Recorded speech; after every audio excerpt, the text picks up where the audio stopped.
my first time at this, so go ahead. Go ahead and throw some questions at me. Tim, I know you're usually first, so go ahead.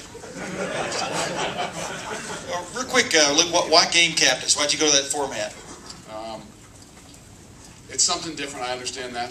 I think that for me, it was something. I think the coaching staff, we kind of talked about it, thought about it. You know, we've got obviously some different changes and some different things. Obviously, a group of seniors, some here, some not here, some in, some out. But for right now, I thought it was what was best for our team. You know, sometimes you elect captains, and all of a sudden, those are the guys that are just by nature the ones that stand up in front of the team. We always talk about it. It's about the whole group of seniors, and I thought for right now, for this year, it really does a good job of bringing the whole group of senior leadership to the forefront. It doesn't put anybody specifically just to stand up in front of guys because they were elected, because, you know, whether it's a popularity vote or something. And I think it also gives time for some of our younger guys to really get a chance to see who these guys are before we ever vote on a captain. So we will eventually have captains. That will probably be done at the end of the year, maybe before the banquet of some sort.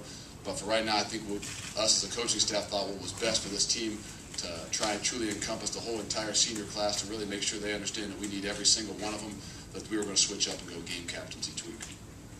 Luke, you got an or at quarterback. Could you talk a little bit about your thinking that went into that, and who will actually take the first snap on Saturday? No, I'm not sure that listed there how it is exactly with the or, but if we were taking the first snap right now, Joe would probably take the first snap. Just talking with those guys, talking with the offensive staff, we know we're going to need them both. And the whole idea is we want to make sure that we can put them out there in front of 106,000 and see how guys respond. There's a lot of things that don't say or on that depth chart, but are or. I know obviously the only one you really care about at times is the quarterback position. But again, we're trying to create competition. We're trying to see how this team gels together, what the team needs, what the offense needs. So I think that we're just trying to bring light to both of them. We understand that we're going to need both of them. We sat down with both of those guys and make sure they understood that throughout this entire year, we're going to need you both. And how you guys work together, how we work together as a staff, offensively, defensively, special teams, probably will be the focus will be on the quarterback spot. But we need to make sure that all of us are working together. How did the third and fourth guys handle it when you? How did the third and fourth guys handle it when you narrowed it down to two? You know what? I haven't seen any negative effects. I know that deep down in, communicated with each one of those guys. They came in, make sure they expressed how they felt and that they were going to battle and continue to compete. So I felt good about that. I felt good about those guys handling the situation and the role. It's something that obviously naturally happens. It happens at every position. You know, the thing is, it's just a little more visual at the quarterback spot because there isn't as much rolling and as much substitution.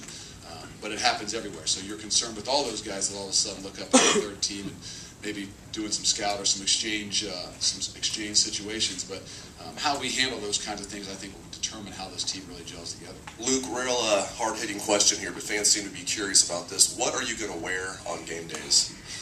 Whatever my wife lays out. You know what? That's not something I put a whole lot of thought into.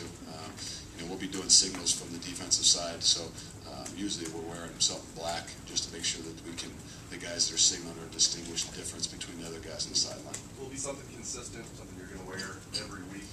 Yeah, I would imagine. I mean, I think if you look back through the years, what I've worn has been consistent. I know it might be just like the quarterback position. All of a sudden, it's a little bit more focal, or somebody's focus, but not mine, to be honest with you. So whatever Lou kind of maybe has for us, the defensive staff will be wearing, or the guys that might be signaling, you know, I'll wear on Saturday. You know, Nike determines a lot of what you do anyway, what you wear, so I'm sure they'll have a little say in whatever that is. Luke, what was it about Joe's performance that caused you to give him the nod? What nod is that? The top of the oar? Top of the oar. Top of the oar. You know, it's leadership. It's leadership. It's also, you know, I think just what this team, where we were at the time. You know, I think he's done a good job. He's done a really good job through camp. I've been impressed with the things we've asked him to do and what he's done. It doesn't mean I haven't been impressed with Braxton as well. That's why we've been impressed enough with him to list him in the or category. But again, the whole idea is that we want to continue to create competition and to make sure those guys understand by saying or that we need both. And I think that's, to me, the most important thing. There's other guys that aren't listed as or on there, but we want them to make sure they understand that they're or as well. you have a breakdown in mind about when Braxton would come in, a series, quarter? More in on that. I mean, I'm not sure we're ready to say exactly what it is just yet. But those guys understand the situation. They know how to handle it. They know that there's going to be some rolling and some substitution. And most importantly is how you handle those things. Everything's a test we tell them. And how you handle those things, whether it's Saturday afternoon, how you handle the blitz, how you handle the rolling situation, how you take advantage of the opportunities you're given. Luke, what's the status of Jamal Berry? Then how do you see the running back rotation going out this first weekend? There's another few oars right there. Jamal has not practiced this week. Right now, he's still got a little bit of a hamstring, so we'll see. He is questionable probably still to this date. And again, those running backs, we've got some talent. We've got some depth. We're going to have to see. Those guys are going to get opportunities. How you take advantage of your opportunities, I'm sure you've heard me say it a million times. How you take advantage of your opportunities will determine how many more opportunities you have. So we'll see how that all works out. We don't have it laid out, scripted exactly, but we know we got a lot of opportunities for guys, and sometimes everything is, like I said, is a test. Nothing goes unnoticed. How you perform in the special teams as maybe the second tailback determine maybe how many more carries you might, or how many more opportunities you might get at the tailback position. So we know we need every single one of them. You know, how many times they carry the football. We're not going to sit there and dwell on that, but how many times they run down on a kickoff or do something else, I think is where we're focused. Luke, the second team offensive line on the depth chart was walk-ons and true freshmen. Just where do you feel about the depth of the offensive line at this point, and specifically, what's Corey Lindsley's status at this point? The depth-wise, you know, that's obviously always a concern. I think, you know, when you have some injuries, you have some guys that are going to be out. You have worries. There's not, unlike other positions as well. So we do have a depth issue right there. We have an idea. Sometimes you have 5 guys and you have 2 other ones that could play some different positions. That's, I think, what Coach Bowman's done a great job of. He's always had guys that could go in and bump them around, and not just to say because you're listed as the backup right tackle that if the right tackle goes down, the next guy goes in. No, the next best guy goes in. We've said that several times on defense. Guys ask me all the time, hey, if the middle linebacker goes down, does that mean I go in? No, the next best guy goes in. We teach it as a scheme and a system so that we can have some people that can be able to interchangeable. Yes, that puts more pressure on guys to make sure they understand not just memorization of a position, but and Corey will not be available for the first game. I don't know that he'll be available for the second as well. Coach, a lot of people around the country will be watching this game, wondering what they'll see in light of all that's gone on this off season of the football program. Is there any kind of message that you want to send with the team's performance on Saturday? Yeah, that our actions will speak for us, and I think that's, you know, I think every week we're not looking at any different. Every week, no matter what year it is, there's going to be a lot of people watching Ohio State. That's the beauty. That's what the history and the tradition has brought to this place. So we haven't focused on any more people watching or any other thing than what is normal. The thing we focused on, hey, we've had a lot of talk. We've had time to talk. There's been a lot of talk, but talk is that, you know, our performance will be what we want to define us. Our actions, our performance on Saturday afternoon, to me, will be what we want people to talk about. Whether we talk about it after the game, we have to do those things. We understand that. But we're hoping that our performance and our actions speak louder than what we say as words. Yeah, Luke over here. One of the things, you know, players can practice their position and their techniques. How does a head coach prepare to be a head coach on game day? How do you go about, you know, putting yourself into strategy decisions, those kind of game day decisions? How do you prepare, you know, in getting ready for that? There's a lot of things you have a hard time preparing for until you actually do them, and I think this is probably one of those things. But I think the best situations that I've been in is, it's pretty much since I've been there, been a collaborative issue, and I think that's, you know, been what's Coach's way. So there's been a lot of decisions that were made over top of the headset, you know, where he'd come on and say, hey, defense, what do you guys want to do in this situation? You know, and you all were in it together. You kind of talk about it on Thursdays before your games. You talk about it on Friday nights, how you're going to handle certain situations. But ultimately, until you've made those decisions in that split second, I don't know that you can practice them. I mean, you can play some video games or watch some film or, you know, do those kinds of things that you would think. But, you know, when the heat is on, the pressure's on, you know, decisions have to be made. And until you do them, I don't know any other way of practicing. They say the same thing to some quarterbacks. I mean, you can practice all you want, but until you get in front of 106,000, how are you going to perform? So it will still be a collaborative issue. Obviously, there's a lot of great experience on our staff, just like there always has been. And when situations arise, obviously you have some time to communicate with them. But ultimately, when it comes down to it, you got to make a decision. Luke, I'm over here. Interested, you got 13 freshmen that are listed on the 2 deep, three of them are redshirt, and a whole bunch of sophomores too. Just can you speak of the youth on this team? And you keep mentioning seeing it in front of 106,000. Is there a curiosity factor, I guess, in your mind that to get a look at a lot of these guys under a game-like situation? I think every year there's a curiosity factor, but I think it's a tribute to the freshman class, to those guys. To be honest with you, I think they have performed. Now, obviously, they've been put into situations where, they have to because of maybe of depth issues. But I don't know that it's unlike that many other years. I think it might be a little bit different, a little bit more of an issue just because you lost 24 seniors last year, guys that have been here around a long time, a lot of fifth-year seniors. But, I don't know that it's unlike that much of other years. But I think it's also a great reflection on who those kids are and the maturity they've had to be able to get where they are, whether they're a redshirt freshman or they're a true freshman. Now, does that mean I feel better going to bed on Friday night thinking one of those guys might be starting? I'm not saying that, but we've all been in those situations. I've been in that situation as a player, and we didn't bring him here to sit on the bench. So you might feel a little bit, might sleep a little better if you didn't have to stick him in on that first play. But that's all part of it. And we'll do what they can do best and give them the opportunity. So. Look, you don't know what you're going to wear to the game yet, but past that, what do you want people to? What will be the Luke Fickell stamp on this team? If this team plays the way you want them to play, what will be that stamp? Or what do you want them to reflect? Well, first, it's the Ohio State stamp. It's our program. It's our team. It's not Luke Fickell.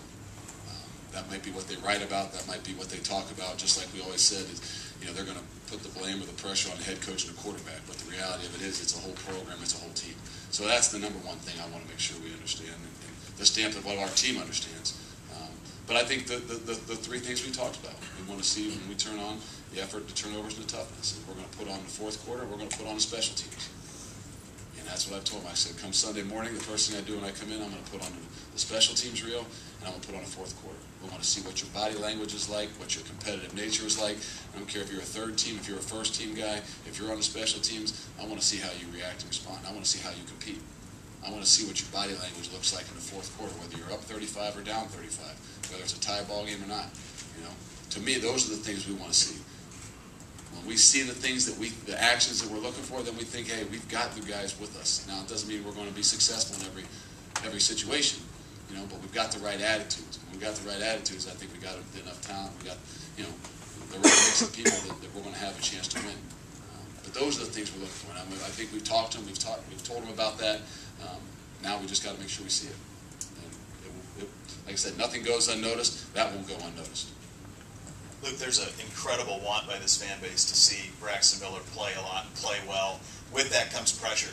How has he handled this fall camp? And obviously well enough to be an or, so that's going to be a pretty good thing. But what has impressed you most about the way he's played in this camp? Obviously his abilities have impressed us all, and that's why he's here. Until you do it and perform, we're gonna keep our judgments to ourselves. We know he can do it. We know he has the ability to do it. Being able to handle all the situations is what's important. And we don't have we don't lack confidence in what he does. I can tell you that. That's why he's listed as an or. But in order to do it, that's what we'll hold our judgments and hold our comments until we continue to do it. But I just actually saw him this morning and told him to make sure he understands we got the utmost confidence in him. And that's the biggest thing that I want to make sure he understands is, you're going to walk out there, you're going to be on the field. There's going to be 106,000 people. They're going to be looking at you. But what's the difference? What's the difference from last year? Yes, the guys are bigger and faster or whatever. Okay, but you do what you do. So don't get wrapped up in that. Don't let that overwhelm you. It's on us as coaches to put you in a situation that let you do what you do well. But we expect to see you do well. We got enough confidence here that we're going to put you out there. And he's done that in camp? He's done it. I mean, he's done it. And you know, even in camp, so it's still camp. It's been hard too because you know you haven't been able to hit him. So how guys react and respond sometimes to those different situations, what we'll wait to see. But if he hadn't done it in camp, he wouldn't be listed on there. And I think that's, you know, I don't know how much more you need to talk about it. Just you understand that, you know, he's listed as an or because we believe in him. With everything that's happened. I can hear you. With everything that's Jerry happened, wants you to use the mic though. with everything that's happened over the last 10 months, is there almost a sense of relief, or how would you describe it for you and your staff, and also for the players that the games are here now? Well, I mean, it's yes, it's a relief, but it's excitement more than a relief. I don't know. I'm that kind of guy that I don't know that I ever say anything's a relief. You know, I'm never satisfied with what we've got and where we are at the time, to be honest with you. Is it an excitement? I think that's the way I would categorize it. It's an excitement. It's an excitement for me. I'm sure it's an excitement for every one of our staff members. We got two. You know, we got a new guy that's never coached in college football. We've got a guy that's Stan Drayton that's been, you know, around college football in incredible amounts, but never been at Ohio State. Grew up here. You know, he had butterflies in his stomach. He told me the other day we went in the stadium just for a rehearsal. So the excitement is, I think, the thing. I think that every one of our players is probably the same way. They're, however they want to categorize it, but I think the excitement, whether it's the first game of the year, whether it's the adversity things, we're going to look at it as an exciting time. And does it help to push all the negatives aside, you think, too, as well, both in their minds and also maybe the public? You know, I think that's one of the things we've done a really good job of. And I don't know that those guys, now, again, what are they truly thinking in their head is always the question. You know, we tell them, we evaluate, we watch, we try and read body language. We're doing everything we possibly can to see what they might be truly thinking. I think they've done a good job. You know, they're excited about the situation and playing the games. You know, is that just to get moving forward and to have some, you know, some positive things? Yeah, but I think it's more the excitement. I think they've done a good job of focusing on moving forward and what we can control. Luke, you spent some time at Akron. Just, hey, what did you get out of that? How important were those to get you where you are? And also just your impressions of that program as they try to, you know, come in here on Saturday. Well, yeah, I spent 2 years at Akron, and to me it was one of the best situations for me ever. It made me appreciate where I had been so much more. Yeah, obviously I grew as a coach with Leo and it was my first opportunity to coach. But I think the biggest thing that I realized was the appreciation for what this place is really about. You know, how much support, how much things our guys are given, you know, how much they truly have, and I mean just in support and different things like that. So it was a great opportunity for me. It was a great time for me.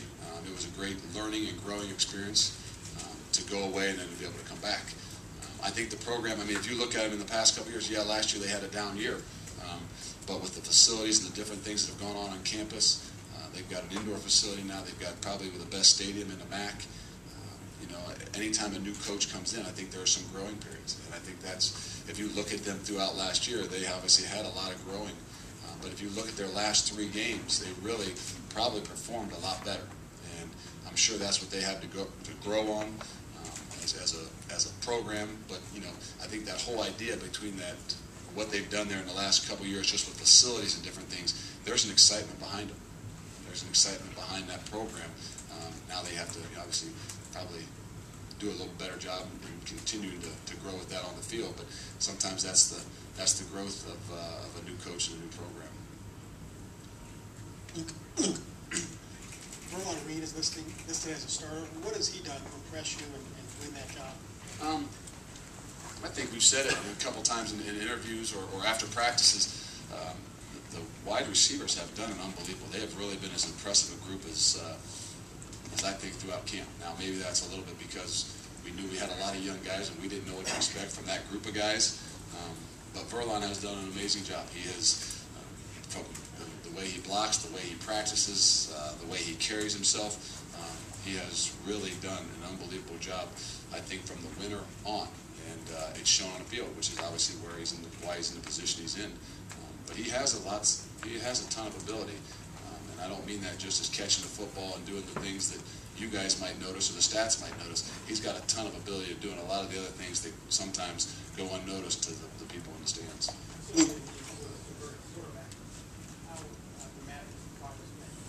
I mean, you know, an athlete's an athlete. You know, to me, sometimes it comes down to what they believe they need to do to be successful in the position they're in.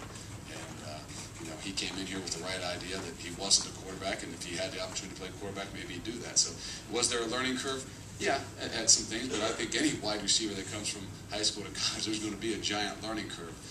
It's what you believe is important to be successful at that position is what's most important, and I think Coach Drayton has done an unbelievable job at that. So they know here at Ohio State, yes, you got to be able to catch the ball and do some things like that, but you better be able to do all the other things too, and I think that's where he's been every bit as impressive. Luke, what is Savino Status? And can you also talk about Ryan Shazier? Seems like he's really had a good camp. He's obviously on the 2 deep, but just Savino and Shazier. ATM will be available. He obviously had surgery last week ago or a week and a half ago on his hand, but is fine. Obviously, he'll have a little bit of a cast on it and stuff, so it will obviously keep him out a little bit of practice last week. He's back in repping now, and obviously he's just got to get his feet back under him and make sure he's comfortable with his hand. Ryan Shazier has done a really good job. I mean, in the spring he didn't get a chance to practice much because he was hurt. I think he had 2 or 3 practices in the spring. But when he went out there in the spring game, you could see that, when the lights were on and he knew what he was doing, he had all the ability in the world. And I think we moved him inside a little bit more this camp, and he's done a really good job. He really has. He's picking things up. He's a natural football player. And to me, sometimes the greatest thing I just told him this morning as well is you've got to continue to learn from the guy in front of you. Sometimes coaches talk to their blue in the face, and unless they can see it, I don't know that it sinks in nearly as well. So Andrew Sweat has done a really good job of making sure that he puts him under his wing and not just teaches him how to, what we're doing defensively, but teaches him how to practice, how to study, how to do all the intangible things that it's going to take to be a good player. Chapter, a couple more questions. Yeah, Luke, I know that you said you said consistently this isn't about you, but I'm wondering if you've had any time at all, and I know you've been busy, but I wonder if you had any time at all to kind of reflect on the fact that you're going to be standing on the sidelines, you're going to be the guy who's following Woody Hayes and Paul Brown and all these guys' footsteps. I mean, have you thought about that at all, that you're going to be the guy? You forgot Earl Bruce, too. Yeah, Earl Bruce. That goes without saying. Thank you. No, you know what? I have not. I won't allow myself. I think maybe Coach Aycock brought it up to me about a month ago or something, and I just shook my head and just kept going because that's not what it's about. And I don't, I've probably said it several times. I like criticism and those kinds of things a lot more than to sit here and compare myself to guys who've won a lot of football games. Obviously in the same shoes maybe, but I just want to stay focused on what I'm doing. If I allowed myself that time, I probably would worry a lot more because I don't know that you can truly fill the shoes of a lot of those people that have come before you. I'm also curious, you were talking about how you don't really know how to do it until you're out there and you actually are on there and the head coach and making the decisions. Have you've got head coaches, guys who've been head coaches on your staff, you've got a lot of, have you talked to anybody about any of that, looked for like support from other people, I didn't say I didn't know how to do it. In my mind, I know how to do it. But until I actually do it and prove it, it's just in my mind. So I have confidence in doing it. I don't talk about it because I haven't done it. But yes, I do use, and Coach Aycock's always been a guy that's been close to me. He's one probably as much as why I'm here as anybody. He's the one that called me 10 years ago and asked me if I'd be interested in coming to Ohio State. And if it wasn't for him, I would have never known Coach, and he probably would have never known me. And so I refer to him a lot. And just after practice or call him up and just bounce some things off him because we've had a relationship. Obviously, he coached me. I coached with him and under him for a long time. So and then you have some other guys out there that you know well, but I believe that sometimes you got to be able to do it yourself. You got to have some people that you can bounce some ideas off of. But you know what? When it comes down to it, you got to make decisions, and that's why I feel confident about on Saturdays and making a decision because I didn't call a bunch of people and just say, well, okay, now what are you doing in preseason here, and send me your schedule here, and what do you do with this? And I've had guys that have offered their experiences, and I've listened, but I've kind of said, hey, you know what? I think we've got enough wisdom here. Doesn't mean we can't use more, but ultimately there's a million different ways of doing it. As long as you do it your way and what you're confident in and what you believe in, I think others will follow.